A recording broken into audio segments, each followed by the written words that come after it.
Thank you for joining us here on Up Front. Political polls are basically a snapshot of voter opinion on a given day at a given time. They're a way of measuring political shifts. And if you find yourself a bit skeptical, you'll want to hear what our next guest has to say about the polls, the campaigns, and what Bernie Sanders and Donald Trump may have in common. I went to the University of Wisconsin-Madison to talk with Dr. Barry Burden, a professor of political science and the director of the Elections Research Center. So are we exaggerating Donald Trump's lead in this race or his position in this race? Yeah, he certainly has the lead when it comes to just asking people in surveys, who would you support today?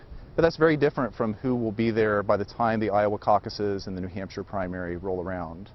And if you just look back at earlier cycles, the 2012 cycle or the 2008 cycle, you see this period in the fall, the late summer and fall just before the election year. You get these sort of one-shot candidates, novelty candidates. Michelle Bachmann was near the top of the leaderboard at this point 4 years ago. Herman Cain, Rick Perry came and went.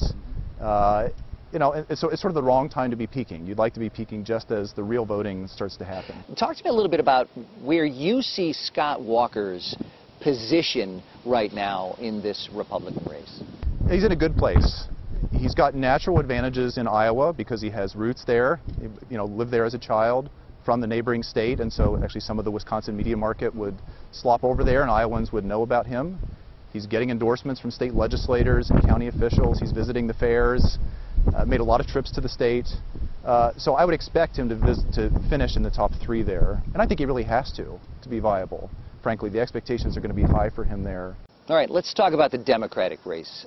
Bernie Sanders has made a splash. He's getting huge crowds, but the focus still remains on Hillary Clinton. What kind of an impact is Bernie Sanders having on this race right now? He's having a real impact. She is as much a front runner as we have ever seen.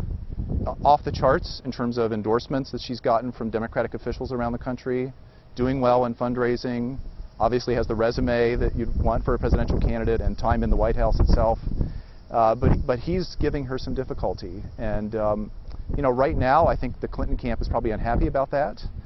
It may be, if she survives all this, they'll look back and be thankful that it made her a better candidate. She's being forced to address issues that she normally would like to skirt. She's been able to rally some of her supporters and say, look, we have a threat. Here's a candidate who has a chance to win in New Hampshire and put me in second, and that'll be a setback for us. So it's a test, but I think it's one she'll probably survive. You see some similarities between the role Bernie Sanders is playing on the Democratic side and the way Donald Trump is approaching the Republican race. Yes, very different candidates, obviously, different backgrounds, different policy priorities, but they're both speaking a kind of populist truth that is resonating, at least with some supporters in both parties. Bernie Sanders is talking about inequality and access to health care and corruption and campaign finance concerns that he has. Donald Trump is talking about problems in government and incompetence and immigration, and both of those are sets of concerns that average people have, they're angry about. You don't have to be tuned into politics on an everyday basis to just get why people would be upset about the budget deficit or lack of opportunity or whatever the concern may be. So different sets of voters, but you know, they're both tapping a kind of peripheral person who's on the edge of this and is intrigued by what they're seeing. Well, if you want a snapshot view of how Wisconsinites feel about the candidates for president, you can find out this Thursday, August 20th, when Marquette Law School releases a new poll. The survey asks how Wisconsin Governor Scott Walker is faring in his home state and what voters here think about the rematch between U.S. Senator Ron Johnson and former U.S. Senator Russ Feingold. And we've got one more election resource to tell you about. If you want to get to know the candidates better and hear their positions on the issues, go to WISN.com, click on the Politics page, and look for the Conversations with the Candidates videos. It's all part of our Commitment 2016 coverage of the race for president. Next, Wisconsin scores big with the PGA Tournament. It's not just the last major of the season, it's a major contributor to Wisconsin's bottom line. Stay with us for more on Up Front.